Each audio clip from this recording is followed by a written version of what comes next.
करना चाहिए, जिसमें सरकार और संगठन समन्वय करते हुए राजस्थान के लोगों से जो वायदा किया गया था उसे पूरा करने में अपना योगदान दें। तो आज 3 घंटे की बैठक में राजस्थान के मुख्यमंत्री, अन्य मंत्री या विधायक और जो पदाधिकारी होंगे पार्टी के, उन सबको पीएम मोदी यही गुर देने वाले हैं, ये मंत्र देने वाले हैं। और समझा जा सकता है कि राजस्थान की नई सरकार, राजस्थान के मुख्यमंत्री जिनका पहला अनुभव है सरकार में आने का, उनके लिए ये कितना अहम रहेगा जब खुद प्रधानमंत्री नरेंद्र मोदी की तरफ से उन्हें मंत्र दिया जाएगा कि आपको किस लाइन पे आगे चलनी है। और ये हमने हमेशा ही देखा है,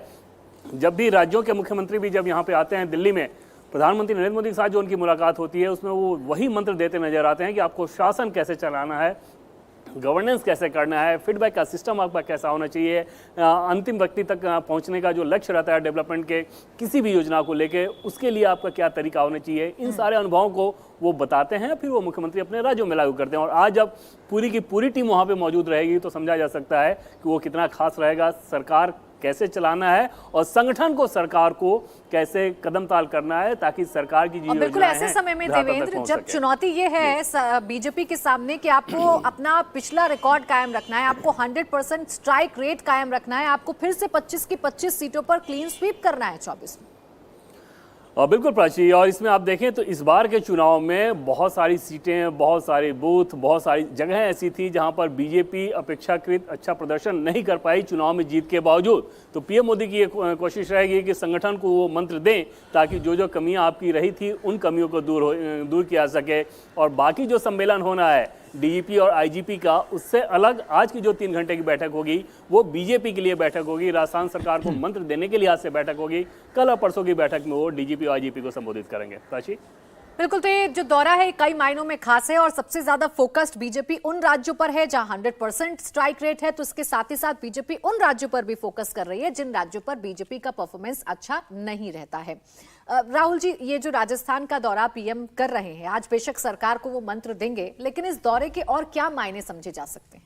देखिए, एक तो बीजेपी के सामने चुनौती है, जैसे राजस्थान जैसे राज्य, मध्य प्रदेश जैसे राज्य, हरियाणा जैसे राज्य, दिल्ली जैसे राज्य या फिर हिमाचल जैसे राज्य, जहाँ पे उनका स्ट्राइक रेट बहुत अच्छा रहा है, मतलब उन्होंने बहुत सारी सीटें जीती है, तो उसको मेंटेन करना अपने आप में एक चुनौती है कि वैसा ही स्ट्राइक रेट जो है तीसरी बार वो जो है वहाँ पे दिखा पाए। दूसरा बड़ी बात है कि प्रधानमंत्री क्योंकि अभी अभी सरकार बन के आई है तो वो प्रायोरिटीज़ भी बताएंगे, जैसा कि देवेंद्र बता रहे थे कि किस तरह की प्रायोरिटीज़ उस जो राज्य सरकार है उसकी होनी चाहिए और किस तरह से ये जो सीटें हैं वो जीती जा सकती हैं, किस तरह से जो सरकार, केंद्र सरकार की स्कीम्स हैं उनके बारे में अगर लोगों को पता चलेगा और लोगों तक पहुंचेंगी, क्योंकि एक केंद्र की स्कीम का राज्य के लोगों तक पहुंचने में बहुत बड़ा योगदान राज्य सरकारों का भी होता है, तो पहुंचेगी तो उससे फ़ायदा होगा। दूसरा, आपने ये बात कही कि उन राज्यों में जहां पर बीजेपी अच्छा नहीं कर पाती है, उन राज्यों पर किस तरह की रणनीति, बहुत अच्छी रणनीति बीजेपी ने, मैं खास तौर से केरला और तमिलनाडु के बारे में और तेलंगाना के बारे में आपको बताऊं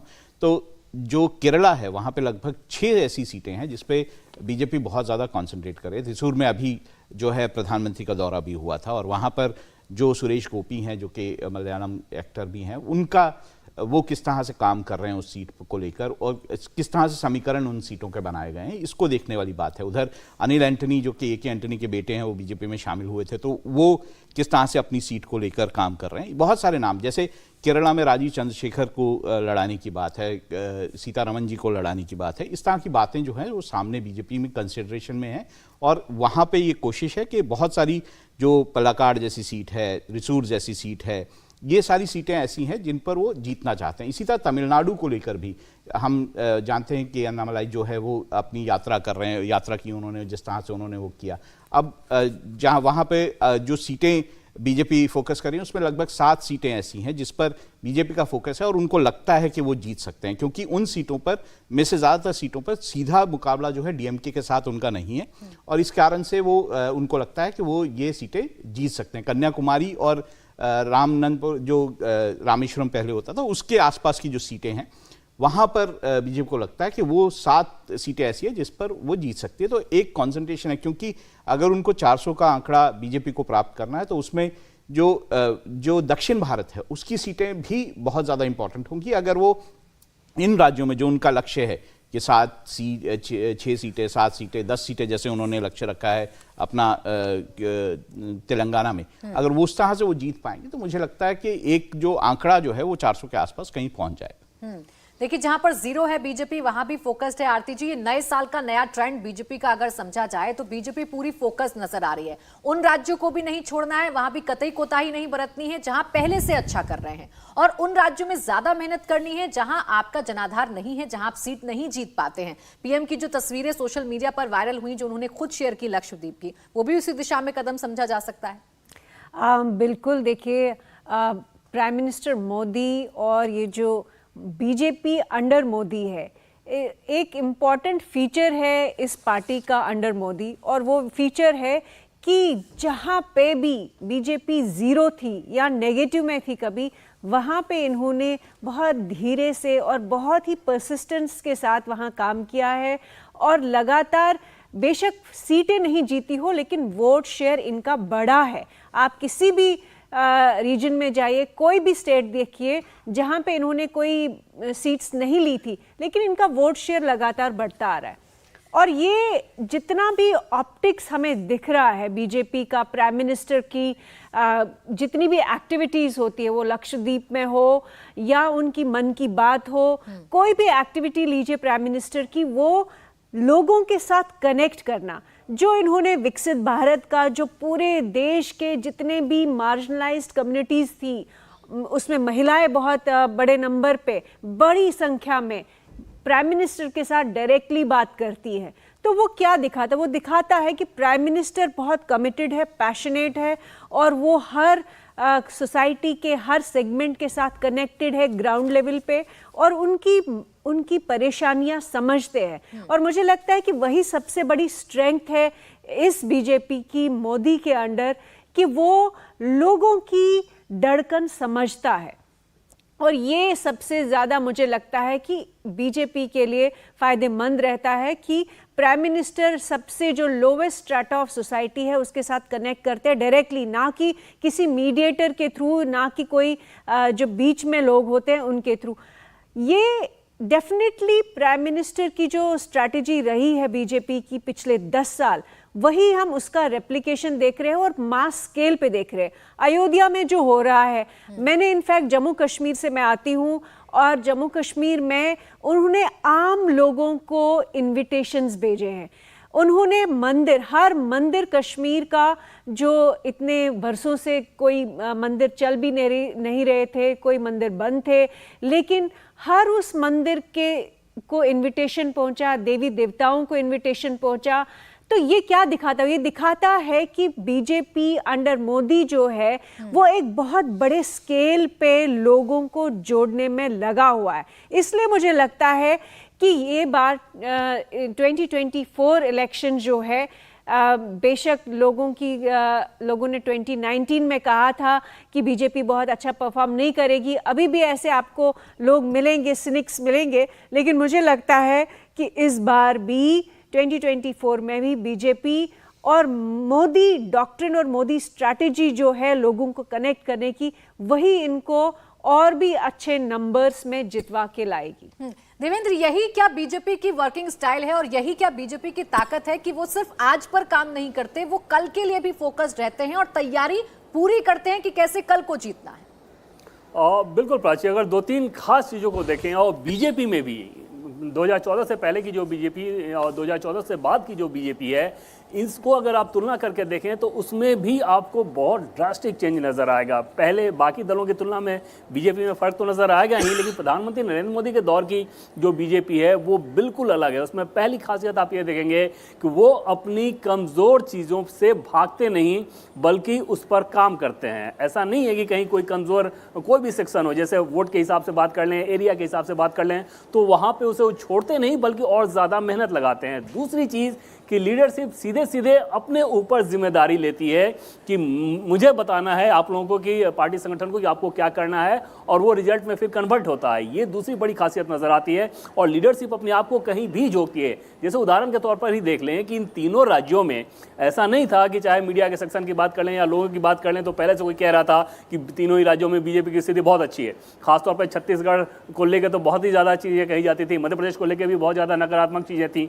और वो फीडबैक पार्टी में भी आ रहा था। बावजूद इसके लीडर का जाके ये कहना कि आप मुझे देखिए, मेरे चेहरे पे वोट कीजिए, वो सोचिए कितना बड़ा पॉलिटिकली एक खतरा था कि अगर चुनाव में हार होती तो सीधे सीधे लीडरशिप को लोग दोष देते। लेकिन वो खतरा उठाना, वो हौसला दिखाना और इस बात को कहना कि आप मुझे देखिए, और वो भरोसा देना कि अगर आप मुझे मेरे कहने पे आप चल रहे हैं तो हमारी जो सरकार आएगी वो अच्छा काम करेगी, ये एक बड़ी खासियत नजर आती है। जैसे राज्यों के हिसाब से ही बात कर लें तो उन राज्यों में जहां बीजेपी अपेक्षाकृत बहुत कमजोर रही है, जैसे तमिलनाडु में आप देख रहे हैं किस प्रकार से बीजेपी वहां पे मेहनत कर रही है।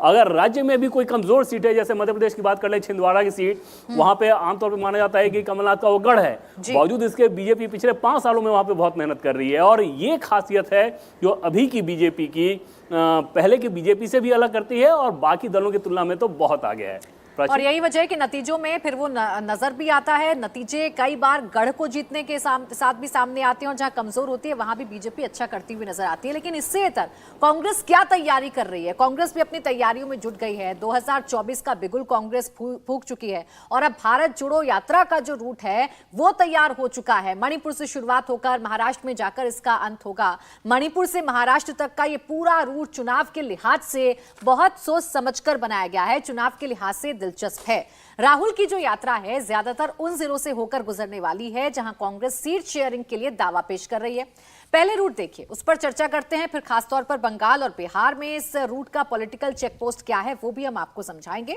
लेकिन रूट ये बता रहा है कि मणिपुर से अगर ये यात्रा की शुरुआत हो रही है और मणिपुर के बाद जिन जिन स्टेट से होकर गुजर रही है और उन स्टेट्स की जिन जिन सीटों को छू रही है, उन सीटों पर कांग्रेस ने 2019 में अच्छा किया है, और इसी आधार पर अपने सीटों की दावेदारी भी कांग्रेस पेश कर रही है। ये देखिए, भारत जोड़ो यात्रा शुरू हो रही है, मणिपुर से नागालैंड जाएगी, असम जाएगी, अरुणाचल प्रदेश होते हुए मेघालय, फिर पश्चिम बंगाल, बिहार, झारखंड, ओडिशा, छत्तीसगढ़, उत्तर प्रदेश, मध्य प्रदेश, राजस्थान, गुजरात, और इसका जो समापन है वो महाराष्ट्र में होने जा रहा है। महाराष्ट्र में 5 दिन ये यात्रा रुकेगी, उत्तर प्रदेश में 11 दिन ये यात्रा रुकेगी, मध्य प्रदेश में 7 दिन यात्रा रुकेगी, जबकि राजस्थान में 1 दिन ये यात्रा रुकेगी। बड़े राज्यों की अगर आप बात करेंगे तो उत्तर प्रदेश में 20 जिलों को छूती हुई यात्रा आगे बढ़ेगी, महाराष्ट्र के 6 जिलों को ये यात्रा छुएगी। इसके अलावा पश्चिम बंगाल की अगर आप बात करेंगे तो 5 दिन यात्रा रुककर 7 जिलों को छुएगी, यानी 7 जिलों से होकर निकलेगी। खासकर आप बात करेंगे इन सीट्स की तो ये वो सीट हैं जहां पर कांग्रेस ने 2019 में अच्छा किया है। तो क्या समीर जी यही रणनीति कांग्रेस की है कि इस यात्रा के जरिए आप एक मास कनेक्ट भी करेंगे और साथ ही साथ अपनी उन सीटों को मजबूत करेंगे जहां आप 2019 में अच्छा कर रहे थे, जहां आपकी जीत की संभावनाएं अच्छी हैं? निश्चित रूप से देखिए, राहुल गांधी ने पहले जो नया यात्रा शुरू कर रहे हैं 14 जनवरी से, इसके पहले राहुल गांधी भारत जोड़ो यात्रा कर चुके हैं, और उसके पीछे भी कांग्रेस संगठन का या कांग्रेस की ये सोच थी कि राहुल गांधी भारत जोड़ो यात्रा करेंगे तो जहां कांग्रेस कमजोर है, संगठन मजबूत होगा, कार्यकर्ताओं के अंदर उत्साह आएगा, और चुनाव में भारतीय जनता पार्टी के खिलाफ कांग्रेस एक मजबूत दावेदारी पेश करेगी और चुनाव में उसका फायदा मिलेगा। लेकिन मुझे ऐसा लगता है कि जिस उद्देश्य भारत जोड़ो यात्रा शुरू की गई थी राहुल गांधी की, राजनीतिक रूप से मुझे लग रहा है उसका बहुत ज्यादा परिणाम कांग्रेस के पक्ष में नहीं गया। और अब अगर देखें तो उसके बाद जो दूसरी यात्रा वो शुरू करें, जो ज्यादातर वो बस से करेंगे, मणिपुर से लेकर मुंबई तक जाएंगे,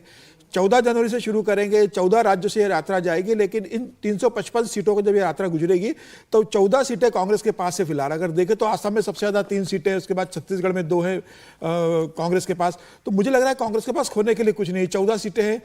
अब कांग्रेस से सोच रही होगी कि हम नया यात्रा निकालेंगे, राहुल गांधी लंबी यात्रा करेंगे तो हो सकता है कि 14 से कुछ सीटें हमारे बड़े कार्यकर्ता के अंदर उत्साह हो और जनता हमसे जुड़े। मुझे लग रहा है सिर्फ यात्रा करने से कांग्रेस की समस्या का समाधान नहीं होने वाला है, राहुल गांधी को वोट नहीं मिलने वाले। जमीनी स्तर पर संगठन कैसे काम करता है, राहुल गांधी जी यात्रा करके आगे निकल जाएंगे तो जहां से यात्रा गुजरी है वहां का संगठन उस राहुल गांधी की यात्रा का जो उद्देश्य रहा है या वहां संगठन कैसे काम करता है, वो जमीनी स्तर तक वोटिंग के दिन तक कैसे कार्य करता है, ये ज्यादा महत्व रखता है। मुझे लग रहा है कांग्रेस से ही मात करती है, राहुल गांधी यात्रा करते हैं लेकिन कांग्रेस का जमीनी स्तर पर संगठन न होने के कारण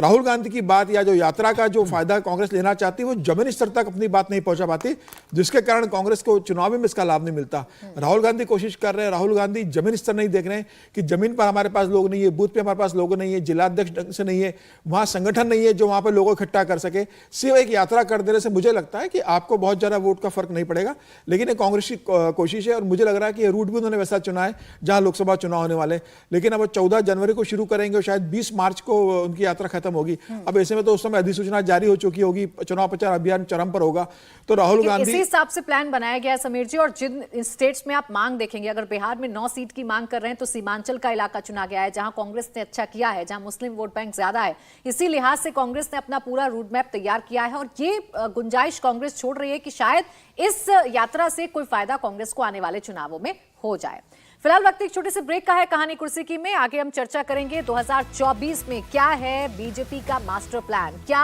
अब मुसलमान भी मोदी को वोट करेगा, इसके लिए क्या तैयारी बीजेपी कर रही है, इस पर आगे होगी चर्चा। छोटा सा ब्रेक, देखते रहिए इंडिया टीवी।